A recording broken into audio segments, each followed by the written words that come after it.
The islands of Imvros and Tenedos, or Gökçeada and Bozcaada, as they're now called in Turkish, are situated in the northeast corner of the Aegean Sea, near the entrance to the Dardanelles Straits, the sea channel that separates Europe and Asia.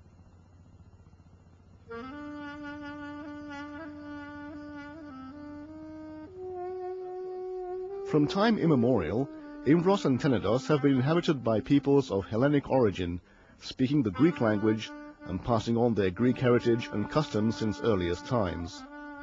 In 1456 the two islands were incorporated into the Sultan's domain. However, the Greek character of the island remained intact. Ottoman Empire statistics at the end of the 19th century showed Imvros as having 10,000 Greek inhabitants and 99 Ottoman Turks, while in Tenedos there were some 2,500 Greeks alongside 1,200 Turks.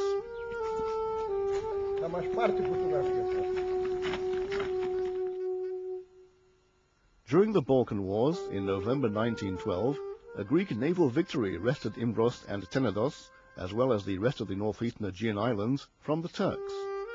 Then World War I intervened.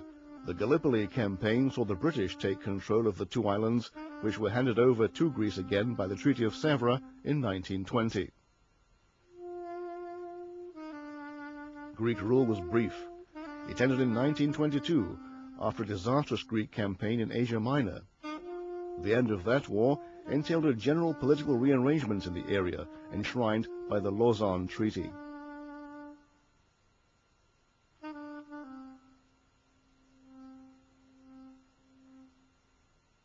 The status of Imvros and Tenedos was an issue in the Lausanne negotiations. Conceding that the Greek population was in a majority, a quasi-autonomous local administration under Turkish sovereignty and authority was proposed, in order to ensure that the distinct ethnic character of the islands be safeguarded. On February 4, 1923, Turkey accepted the proposal. The fate of the islands was sealed. The protocol on Imvros and Tenedos stipulated that, and we quote, "No inhabitant of the islands shall be disturbed or molested under any pretext whatsoever on account of any military or political conduct or any assistance of any kind given by the person to a foreign power that's a signatory of the peace treaty. Full and complete amnesty will be granted to all the inhabitants of the islands for offences and crimes, whether political or under ordinary law, committed before this day." Unquote. Similarly, Article 14 of the Lausanne Treaty decreed, quote, "The islands of Imvros and Tenedos, remaining under Turkish sovereignty, shall enjoy a special administrative organization composed of local elements and furnishing every guarantee for the native non-Muslim population insofar as concerns local administration and the protection of persons and property. The agreements which have been or may be concluded between Greece and Turkey relating to the exchange of the Greek and Turkish populations will not be applied to the inhabitants of the islands of Imvros and Tenedos." Unquote. At Lausanne, Turkey also agreed to grant equal treatment for all religious and racial minorities living in its territory. In particular, Turkey agreed to protect life and liberty without regard to birth, nationality, language, race, or religion, the free exercise of religion, the use of any language in the press and publications, and the right to establish and maintain charitable, religious, and social institutions and schools. However, the Turkish government appeared most reluctant to honor its treaty obligations. It promptly took over the administration of the islands, including the judiciary, the police, and the other authorities. On June 26, 1927, the Turkish government, faced with an international outcry, revised its rules on the local administration of Imvros and Tenedos. But matters for the local Greeks did not improve. In fact, the teaching of Greek in the schools was abolished, and education was aligned with the mainland Turkish system. Except for the articles abolishing the traditional minority schools, the provisions related to the special local administration system of the islands were never implemented. Moreover, during World War II, most of the male Greek population was moved to the eastern borders of Turkey, serving in the notorious labor battalions. They returned to their homes only after the end of the war. Under these conditions, many islanders left for Istanbul or emigrated to other countries, depleting the population. Using as an excuse the flare-up of the Cyprus issue in 1963, the Turkish government decided to implement a plan for dissolving the Greek communities of the islands by launching an ethnic cleansing campaign. This campaign, known as the Dissolution Program, was ratified by the Turkish Minister's Cabinet in 1964 in secret. According to this program, teaching in Greek schools was banned once more. All Greek schools were closed, seized, and put to other uses. All Greek children were compelled to attend Turkish schools.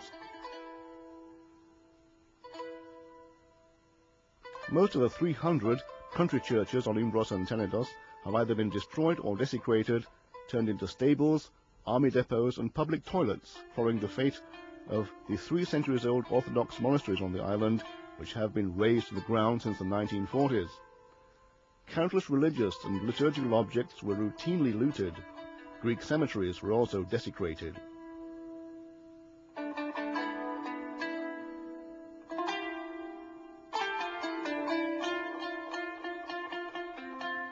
Moreover, 90% of Greek-owned land was expropriated and houses requisitioned. Greek Orthodox Church property was also seized. Between 1964 and 1970, the Prefecture of the Dardanelles issued more than 25 expropriation decrees. The property was then used to set up state farms, military camps, and even prisons. The property owners, who were very poor, received little in compensation and found it hard to find new jobs. Fishing was prohibited on military security grounds, and all fishing boats were confiscated. There is evidence to show that most of the expropriated arable land has in fact been left unused.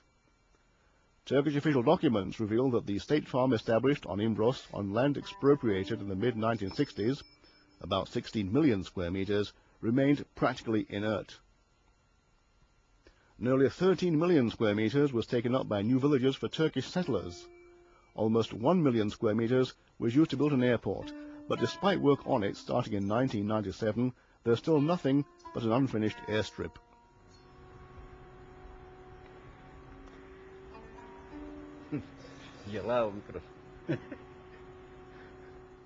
The single most drastic measure was the Turkish authorities' decision to use Imvros as a penal settlement by establishing an open prison for Turkish mainland convicts. The convicts were left free on the island to terrorize the villagers through robbery, rape, and murder. Out of a total surface of 18.6 million square meters expropriated to build an open prison, just 8 million square meters was used for that purpose, and the prison was shut down in 1992.